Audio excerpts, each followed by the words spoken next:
Good morning, everybody. I am really excited to be interviewing my good friend Dawnmarie Zimmerman this morning for Courage Rises with Susan Jeffries. Dawnmarie, why don't you tell everybody a little bit about yourself, sort of where you live, how old you are, that kind of thing. All righty. What you do. What I do.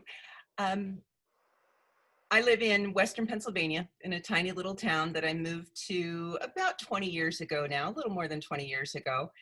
I am the executive director of the Society of American Mosaic Artists. It's a position I took about 15 years ago this year. And as executive director, it's my job I created a mission statement for myself a few years ago when I was kind of struggling with what my role was, and it's helped kind of be a guiding point for me throughout the years. And it's, as executive director, I am to facilitate the transformation of generosity into a productive collaboration that pushes SAMA's mission to educate, inspire, and promote excellence in mosaics forward. So I work with an incredible team of volunteers that are deeply passionate about the art form of mosaic as practitioners, as business people supporting the practice of making mosaic, and those that are just huge fans of those that make mosaic and collect them. And as an organization, we do live events, we produce art exhibitions, we produce publications. We have a lively online presence where we celebrate all those who love, create, and promote mosaics. And I've had the privilege of being able to execute this job in a work from home environment, which enabled me to be here when my two now young men were growing up and going to school. And in the beginning, it was a way to supplement the family's income. And as things went on and as life progresses, things change. And after a divorce, it became my sole means of support and income. And been rebuilding my relationship with my work and myself and my kids and their father. A few years ago, I hit 50, so I'm 54 now. And, you know, a lot of those changes and reflecting and becoming who you are become much more paramount once you hit that number for some reason. Yeah, I agree. 50 and 60 for me. So I'm 61, and I found 60 very freeing. You know, it's like it was liberating for me. And 50, aside from all the aches and pains, 50 was really good too, because I feel like I kind of took stock. So that, yeah, I can really relate to that. Your 15 years in review was excellent. I know there's a lot of change. You and I have known we met each other through SAMA, the Society of American Mosaic Artists, and we've become good friends over the years. So when I was talking to you a couple of weeks ago and I told you what I was doing with my new endeavor, Courage Rises, it seemed to resonate a bit with you. And I want to know if you have any specific instances of courage or bravery in your life that you want to talk about and share with my very small fan base. The small, but will be growing. I'm so excited about this for you. So I was thrilled to be able to participate. I've had a handful of deeply courageous moments. And one of them was becoming a mother and dealing with a career path and a child that was very, very sick, really young. And that led to needing to make a decision what was in his best interest. And it resulted in my move from Southern California, where I grew up and was raised, third generation Southern Californian. All of my friends, Cal State Long Beach alumni, in my whole network, my whole life was in Southern California. But the frailty of my son's health and the state of the economy at the time, over 20 years ago, led me to a choice to move to Western Pennsylvania, where I had the opportunity to be close to a real good healthcare system, but also be at home to take care of him and his daily health needs. And that meant leaving a job I loved, leaving my family, leaving all of my friends, and moving to a place I had only visited once or twice.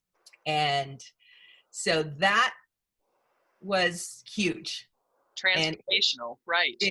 It was life transformational, but it also set me up for knowing my ability to navigate through future situations where there's no true known outcome. Yes. So that was one. Another one was I'm here in Pennsylvania alone, disconnected from everything I know, trying to rebuild my life and reconnecting with my art path, and starting my own business as a mosaic artist entrepreneur, and stepping into the world of the internet because now I, had the time to do so a little bit, and building my own company and website and entering into the community that ended up bringing me the opportunity of meeting you and becoming executive director of SAMA, which ultimately pulled all of my experiences together to be able to move forward and be have an opportunity for some real productive change and support in this community that I fell in love with. Right, and introduce creativity back into your life. I know you as an artist, you do watercolor, you do mosaic. I'm sure there are others that you do, and the images you create, for me, when I see them, they bring me joy because they're simple and yet really impactful. Oh, thank you. Yeah. Once I became executive director, I kind of set it aside for a while, and then the kids grow up and I've got more time. And so that brings up a new opportunity to step into courage, because it's like, okay, there you've got this thing that you love, that you're deeply connected to. But now you're known as the executive director, not as the artist who had this little company on the side. And so it brings up a whole new set of expectations of myself that I have to work through to start sharing. And I've been able to do that the last couple of years, but it's not easy. No, Not easy. So do you have a process by which you make decisions of that sort? Like, I'm going to stop doing this and I'm going to start doing this, or I'm going to move into this more committedly? A process, I think, and knowing you, who loves process, because for me, a process is very intuitive. Yes. And if you are true to yourself and you know your own nature, and that you need to be able to, and this is just the way I am. So my process is diving in and getting really messy and getting cut up a little bit and making a lot of ugly messes.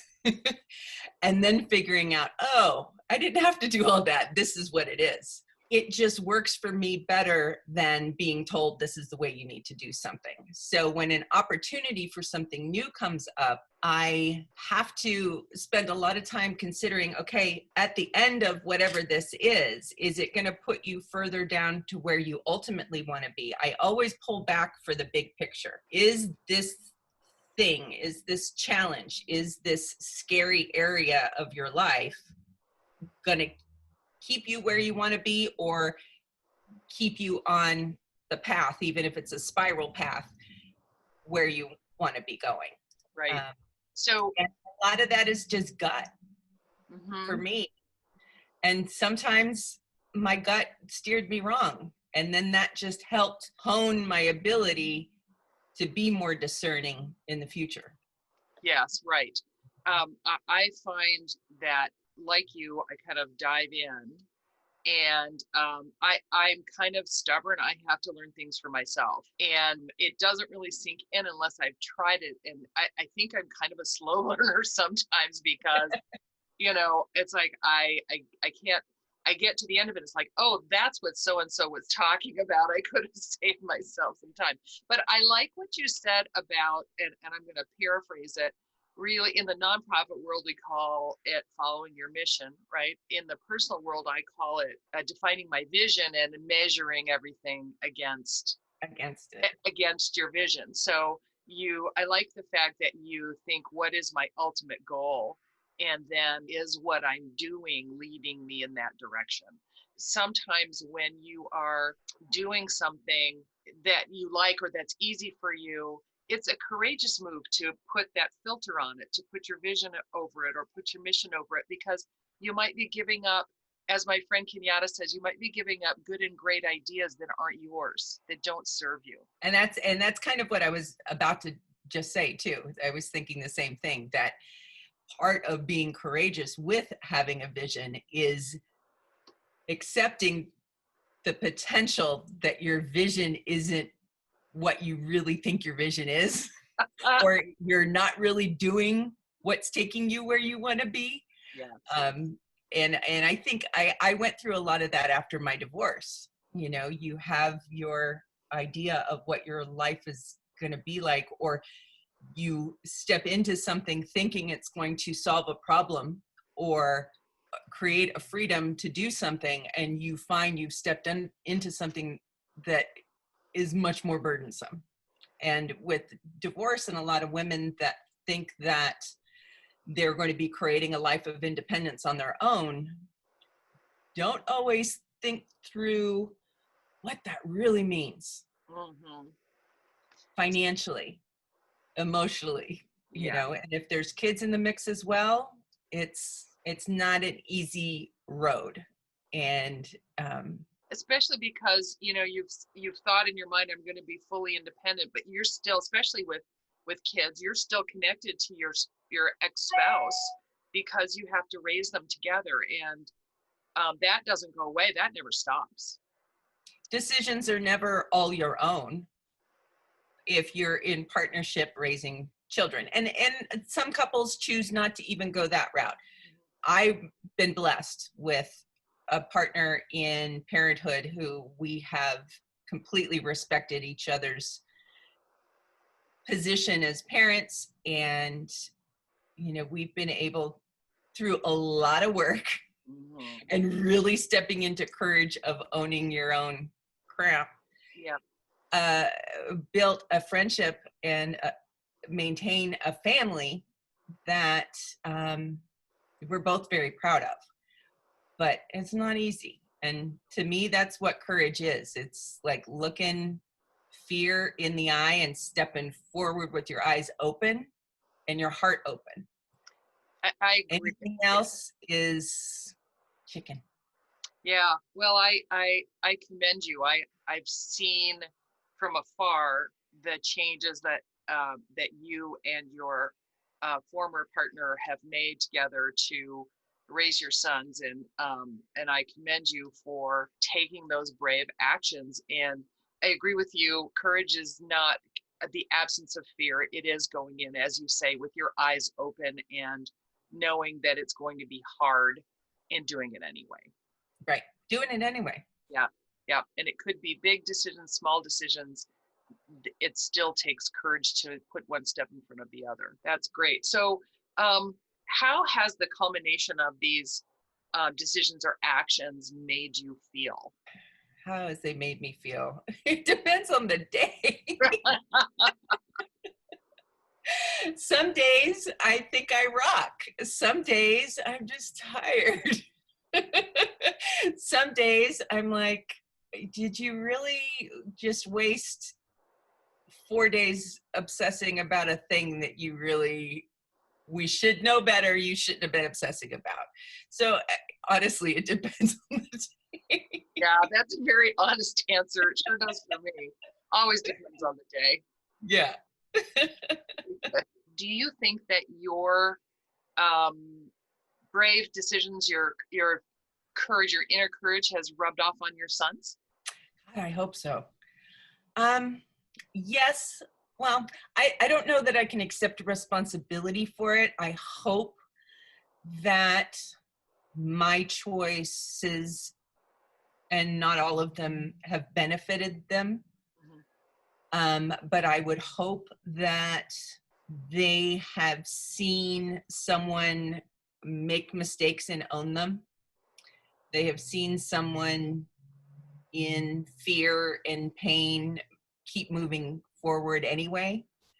And it's not, in as much as I tried to shelter them through things, especially, like with the move, and even before the divorce, through, the illness scares and things, you try to think that, as a mother, you're going to be able to carry everybody in your pack through the thorn bush yourself. And I think the most courageous thing, if you are going through a thorn bush, is letting your kids get scruffed up a little bit so they can see how strong they are to get through it. And I think my two young men, and I can't really call them boys anymore because they're going to be 21 and 24, they are living lives right now that amaze and impress me. And I am extremely grateful that they are, because their generation, the entire generation, amazes me. Their friends amaze me. The benefit of technology has created a space where they have such greater capacity for empathy. And I think we see that today in the protests, in the activism that happens. No matter what side you're on, there is a passion for a collective experience. And my two young men are very much a part of that. And I'm very proud of that. So, but if anything, I hope that they've seen, two parents that, went through some stuff and worked hard to be respectful and kind to each other through it.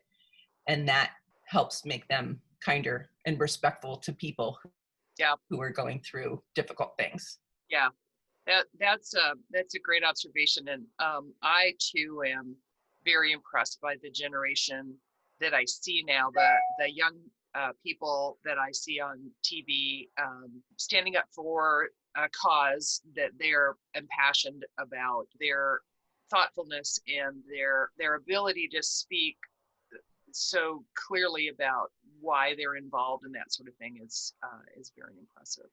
It's amazing. It is amazing. Yep. Well, I congratulate you on your successes and your transformations over the years, large and small. And I recognize you all the time as one of my courageous and committed friends. So I thank you, and thank you for spending your time with me and with Courage Rises this week. Thank you. I'm so excited, and I look forward to many more conversations you're going to bring to the world, because there's not enough courage in a world right now where there's so much unknown, and we've all got to get comfortable with not knowing what's going to happen, and the only way you can do that is being courageous. Yep. So being a little brave, putting one foot in front of the other even when you're uncertain. Yeah, which is what you're doing, which is great. Thank you. This is Susan Jeffries of Courage Rises. Thanks for joining me for episode 4 with Dawnmarie Zimmerman. If you have thoughts or experiences to share around the subjects of courage and bravery, or if you have a practice of your own on these topics, please email me at susan@couragerises.com. I'd love to hear from you.